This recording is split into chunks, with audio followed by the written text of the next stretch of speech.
Hallo!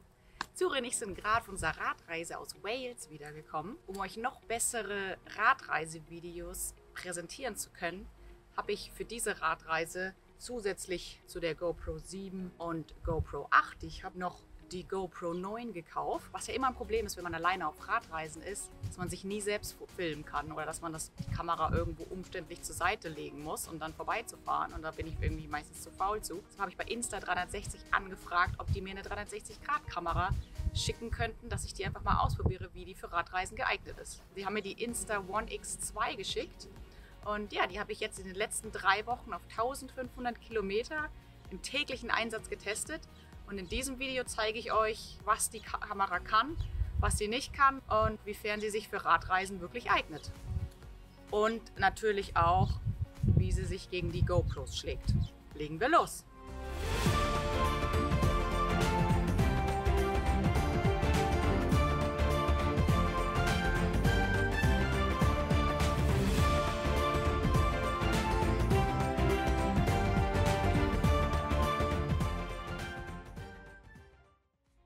Erstmal ein paar Infos zur Kamera. Also eine 360-Grad-Kamera macht aus, dass sie 280 Grad Fischaugenobjektive hat und dadurch ein 360-Grad-Bild zusammensetzt. Wenn wir uns die Kamera erstmal so anschauen, sieht man, dass es hier ein Display gibt. Das heißt, alles funktioniert über das Touch-Display, das man einstellen kann. Man kann aussuchen, ob man im 360-Grad-Modus aufnimmt. Dann kann sie 5,7K mit 30 Bildern pro Sekunde aufnehmen, 4K mit 50 Bildern pro Sekunde und 3K mit 100 Bildern pro Sekunde. Ich zeige euch jetzt gleich auch nochmal, was die GoPro im Vergleich dazu kann, wobei das natürlich nur normale Action Cam ist.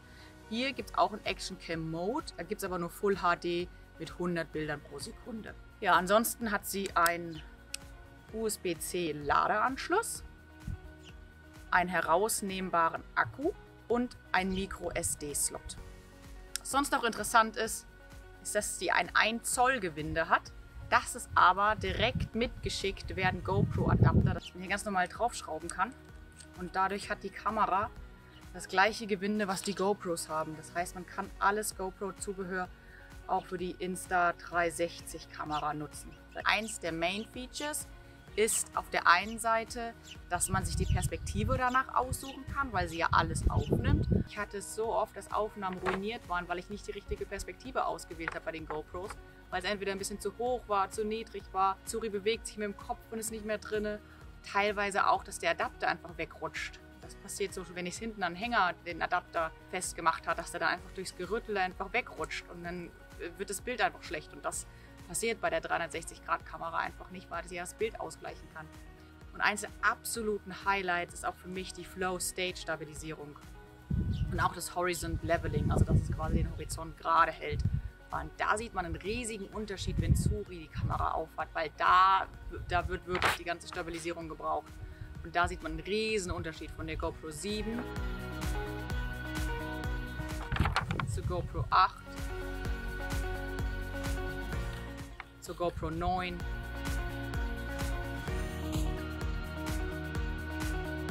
und zur Insta360 X2 Kamera.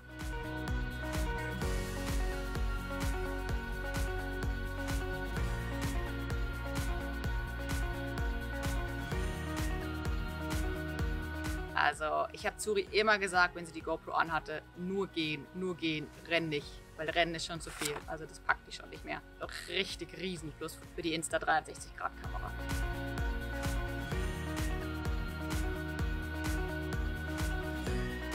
Richtig toll ist es auch, wenn Zuri sich oft bewegt und man die Perspektive immer wieder anpassen kann.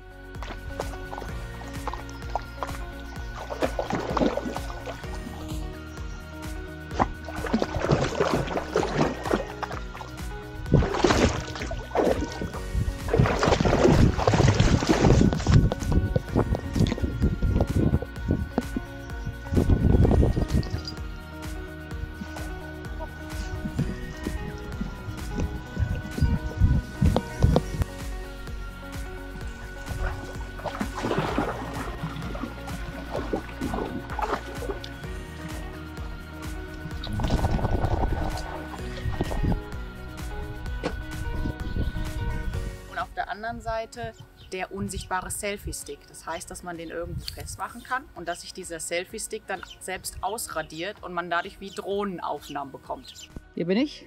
Und der fährt so gerade. Das heißt, man hat wirklich eine Perspektive von oben.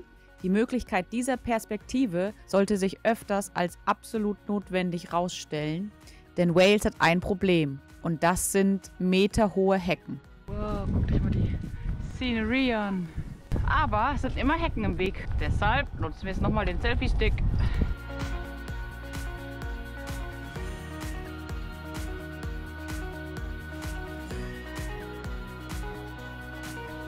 Ich habe ja ganz oft überhaupt nichts gesehen.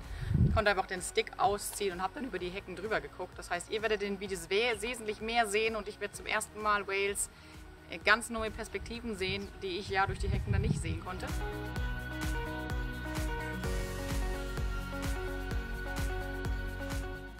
Ich kann den auch so nach hinten machen. Dann hat man wie eine Perspektive von schräg hinten. Dann gibt es noch die Perspektive von vorne.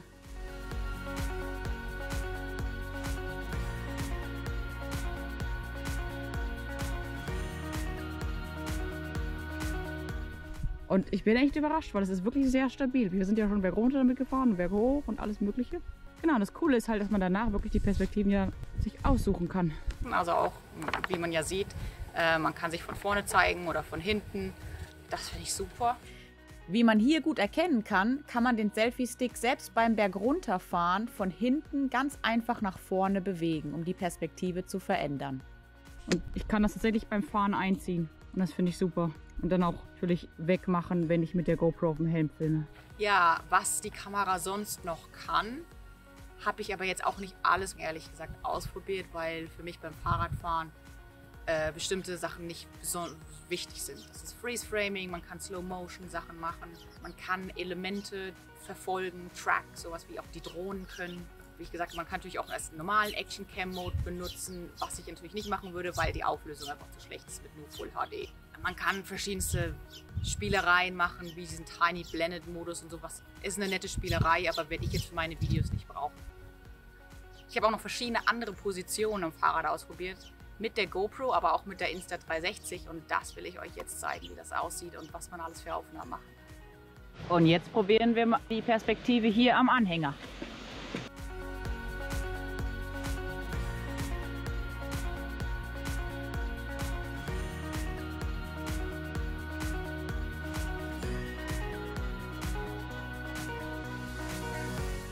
Und jetzt die GoPro 9.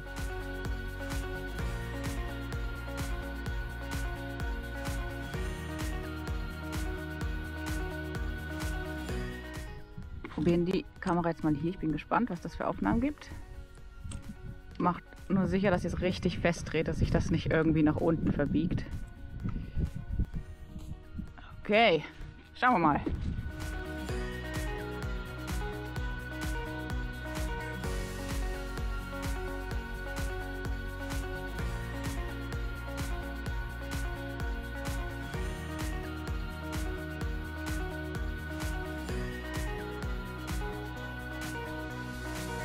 Dieses Mal gab es auch eine Zuri-Cam im Anhänger.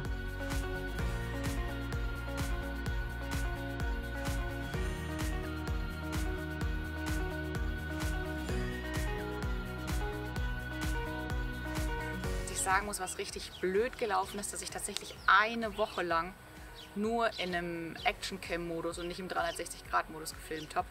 Und das lag tatsächlich daran, ich habe ein Foto gemacht und ich habe nicht gemerkt, dass ich beim Foto aus Versehen eine Kamera ausgeschaltet habe. Und da ich die Kamera nicht mit der App bediene, sondern immer nur mit dem Ein- und Ausschaltknopf, habe ich nicht gemerkt, dass sie es nicht gefilmt hat. Und da, finde ich, muss auf jeden Fall Insta360 nacharbeiten und vielleicht ein anderes Licht oder sowas einführen. Wäre zum Beispiel gut, wenn das rot leuchten würde, in einem einen Modus, im Action-Cam-Modus und blau in einem 360-Grad-Modus, dass man das irgendwie erkennt, relativ schnell, ob man im falschen Modus ist. Was ich jetzt mache, ich probiere die 360-Grad-Kamera auf dem Helm aus, weil das ist die letzte Position, die ich noch nicht probiert habe, wie das aussieht. Ja, daraus wurde leider nichts und wie man sehen kann, sind die Aufnahmen komplett unbrauchbar. Ich habe tatsächlich auch irgendwann unterwegs nicht mehr richtig gewusst, wie ich das ausschalte, wie ich das umschalte. Ich habe es dann irgendwann gemerkt nach 5, 6 Tagen, aber ich habe den Weg nicht mehr zurückgefunden. Bin dann einfach nur ins Menü gegangen und habe dann geguckt, okay, ich konnte die 360 Grad nicht mehr auswählen. Und das kann man natürlich nur auswählen, wenn man die Kamera wieder auswählt. Und das habe ich unterwegs auf die Schnelle irgendwie nicht verstanden. Ansonsten, was ich auch ein bisschen unhandlich finde für Reisen, ist dieser Adapter zum Linsenschutz, weil ich wusste immer nicht, wo ich den hin tue. Dann habe ich ihn in die Jackentasche getan, dann habe ich ihn in meine Fahrradtasche getan, dann ist es hier dreckig geworden. Das macht dann die Linse wieder kratzig. Also von daher, es müsste irgendwie was geben, was es fest an der Linse montiert ist. Und es wäre auch gut, wenn zum Beispiel diese Linsenadapter irgendwie so gemacht werden wie bei der GoPro, dass man die auf- und abschrauben kann. Und das, also weil die hier sind geklebt, das ist auch, war schwierig, die zu tauschen. Ein ganz klarer Nachteil bei der 360-Grad-Kamera ist, dass man sieht, wo die Bilder zusammengesteckt werden. Das heißt, man sieht das Stitching. Man sollte natürlich aufpassen, dass das Bild, was man vorrangig haben will, dass da, wo die Linse drauf guckt, also dass das Bild nicht gerade zerschnitten wird in der Mitte von deinem Gesicht zum Beispiel.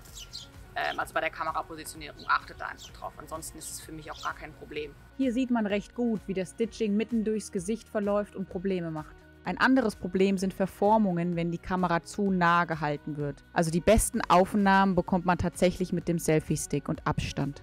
Ich habe Insta360 das Problem geschildert und sie arbeiten daran, den Algorithmus weiter zu verbessern. Ansonsten, was ich euch an Zubehör empfehlen kann, was ich ausprobiert habe, definitiv der unsichtbare Selfie-Stick. Der ist wirklich ein Must-Have. Was sehr, sehr sinnvoll war, was für mich eigentlich auch das Nonplusultra-Zubehör ist das Motorcycle-Zubehör. Und zwar, es gibt den Handlebar-Mount. Da kann man den Selfie-Stick drauf montieren und das ist für mich eigentlich die Nummer 1 Position am Fahrrad gewesen, wo ich den drauf hatte. Die oder auf Zuri ist das, wo ich die Kamera montieren würde, weil es die besten Möglichkeiten bietet, verschiedenste Perspektiven aufzunehmen, die man wirklich auch beim Fahrradfahren braucht. Es gibt noch einen extra Helmet-Mount, muss ich sagen, habe ich jetzt nicht wirklich gebraucht, weil tatsächlich hier in diesem Set auch ein Helmet-Mount drin ist, den ich aber auch nicht benutzt habe. Ich habe das mal ausprobiert, die 360-Grad-Kamera direkt auf den Kopf zu machen, aber das geht ganz normal. Also ich habe einen GoPro-Adapter für meine GoPros auf dem Helm und den konnte ich dann einfach benutzen. Was ich auch noch ausprobiert habe, was mich interessiert hat, ist ein Gürtel.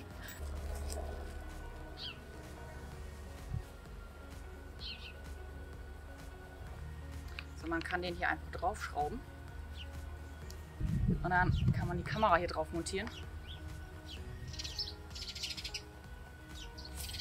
Und dann kann man den Stick ausziehen, wie man sieht. Und wie eine Aussicht von schräg hinten machen. Ich muss aber sagen, ich fand es sehr, sehr unbequem und ich bin damit nicht gerne gefahren. Ich habe das 1-2 Mal ausprobiert und ja, ist nicht meins und finde ich auch für Radreisen nicht sinnvoll, weil man eine relativ ähnliche Perspektive durch den Handlebar-Mount erreicht, indem man den einfach nach hinten dreht. Und das war für mich das weitaus sinnvollere Zubehör. Weil es verbraucht einfach nur Platz und ja, wie gesagt, brachte jetzt nicht den riesigen Mehrwert für mich. Man kann die Rückenstange auch relativ waagerecht anbringen, wodurch man eine Perspektive von hinten erhält. Das kann sinnvoll sein, wenn man ohne Anhänger unterwegs ist. Ich habe aber einfach für diese Perspektive die Kamera am Anhänger montiert. Aber man kann natürlich auch noch einen Schritt weiter gehen und den Gürtel am Anhänger befestigen. Hier ist die perfekte Straße, um mal eine andere Perspektive auszuprobieren, und zwar mit diesem Gürtel. Ich finde den Gürtel ziemlich unbequem, wenn man den anhat, aber wir werden den jetzt hinters Rad gucken, wie das ist, wenn wir da eine dritte Personenperspektive von hinten haben.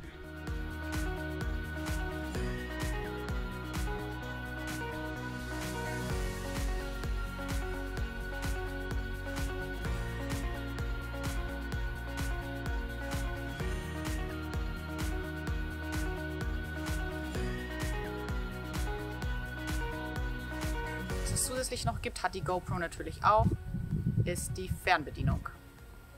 Muss man aber separat kaufen.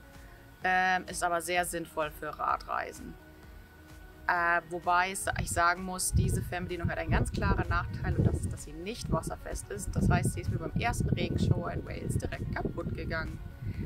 Was natürlich dann echt schade war, weil ich bestimmte Aufnahmen nicht mehr machen konnte. Was ich auch noch sagen wollte, guck mal, ich bin ganz überrascht, aber die Insta360 Fernbedienung scheint nicht wasserdicht zu sein. Was natürlich ein bisschen schade ist.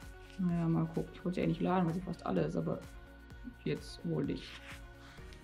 Die Kamera nimmt auch 360 Grad Bilder auf, was auch sehr cool ist, weil man natürlich am Ende auch die Perspektive aussuchen kann. Und was sehr hilfreich ist, dass selbst ohne Fernbedienung das einen Selbstauslöser hat, was ich auf der Reise gemacht habe. Ich hatte die auf einem Selfie-Stick drauf, habe dann Selbstauslöser gemacht, 10 Sekunden, 5 Sekunden, habe den Stick ausgefahren und dann ist das Bild geschossen worden. Also es geht auch ohne Fernbedienung, ist aber natürlich nicht sinnvoll. Ist auf jeden Fall Insta360 nacharbeiten und eine Fernbedienung rausbringen, die wasserfest ist, genauso wie die GoPro-Fernbedienung wasserfest ist. Was ich sonst noch drauf habe, ist den Linsenschutz. Das würde ich aber auf jeden Fall empfehlen. Tatsächlich ist bei mir der Linsenschutz, das ist der normale Linsenschutz. Die haben jetzt letzten Monat einen Pro-Linsenschutz rausgebracht, der wesentlich besser sein soll, den ich aber jetzt nicht getestet habe. Dieser Linsenschutz hat bei mir direkt Kratzer bekommen. Das heißt, das ist sehr schlechtes Plastik. Hier kann man auch gut erkennen, dass die Perspektive etwas milchig wird. Also ich bin froh, dass ich den drauf hatte. Ich habe jetzt auch schon neuen Linsenschutz drauf. Aber ich würde euch wahrscheinlich den Pro empfehlen, wenn der wirklich so viel besser ist. Ich werde den aber auch nochmal testen. Es ist besser, wenn der Linsenschutz verkratzt, als wenn die Linse direkt verkratzt. Und das passiert beim Radfahren so schnell. Es wird in die Tasche gelegt. Es wird in die Hosentasche gesteckt oder in die Jackentasche gesteckt, weil ich mal kurz in den Supermarkt muss und die vom Fahrrad abmontiert habe. Und da ist das Glas der GoPros. Hier, die GoPro habe ich ganz oft bei mir in die Fahrradtasche einfach so reingelegt und da sind keine Kratzer drauf. Also das Glas ist wirklich super.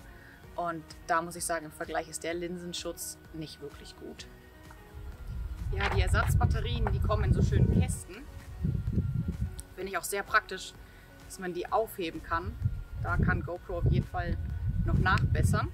Was mich wirklich an der Insta360X2 begeistert hat, ist die Akkulaufzeit. Die ist bombastisch. Ich habe mir extra noch 2 Batterien bestellt, weil ich kann ja immer nicht so oft nachladen und ich wusste nicht, wie sehr die Batterie hält. Bei 360 Grad dachte ich, okay, das verbraucht schon ziemlich viel Batterien.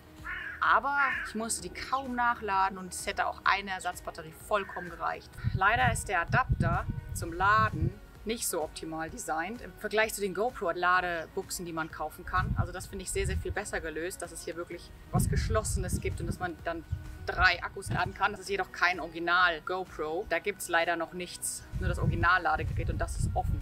Es hat funktioniert, ich konnte das bei mir in der Tasche laden, auch mit dem Solarpanel, ist auch USB-C, aber da würde natürlich sowas für mich schon einfach schöner sein, weil ich dann weiß, dass da nichts rausrutschen kann beim Laden und Fahren.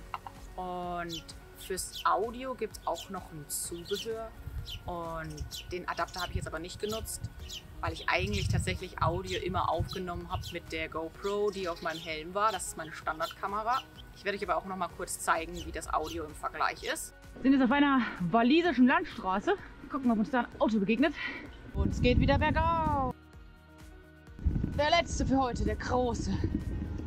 Es gibt da auch einen Audioadapter mit einem 3,5 mm Anschluss.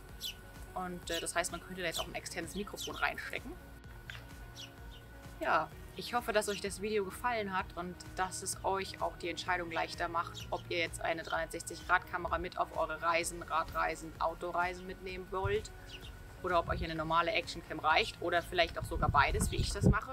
Ich habe natürlich die GoPros schon, von daher werde ich jetzt auch die GoPros zusammen mit der Insta360 Grad weiter benutzen. Ich würde aber keine Reise mehr ohne die Insta360 machen wollen, weil es einfach riesen Vorteile hat, die mir die GoPros nicht geben können. Auf jeden Fall die Insta360 würde ich empfehlen, auf den Lenker zu machen, mit der Lenkerstange und mit dem Selfie-Stick. Und dann habt ihr jede Menge verschiedenste Positionen, die ihr nutzen könnt. Und auf jeden Fall auch, wenn ihr mit Hund reist, auf den Hund drauf machen. Weil es ist das verwackelfreiste und es ist einfach eine richtig, richtig coole Position. Und ja, ich habe auch ein Hundegeschirr gefunden. Es ist nicht ganz optimal, weil es bei Zuri auch gerieben hat im nassen Zustand. Also ich denke, da muss man noch eine Art Polster drunter machen. Aber ansonsten ist es auf jeden Fall das rutschfreiste und sehr, sehr viel besser Hundegeschirr als das Originale, auch von GoPro. Das verlinke ich euch auch unten, wer da mal reingucken will, was Zuri jetzt für ein Geschirr hat. Falls ihr Fragen habt zu der Kamera oder auch Ideen habt für weitere Videos, dann schreibt mir ruhig in den Kommentaren. Lasst mir ruhig ein Like da, wenn euch das Video gefallen hat. Das würde mich sehr freuen. Und ja, wir sehen uns beim nächsten Video. Tschüss. Tschüss. Tschüss.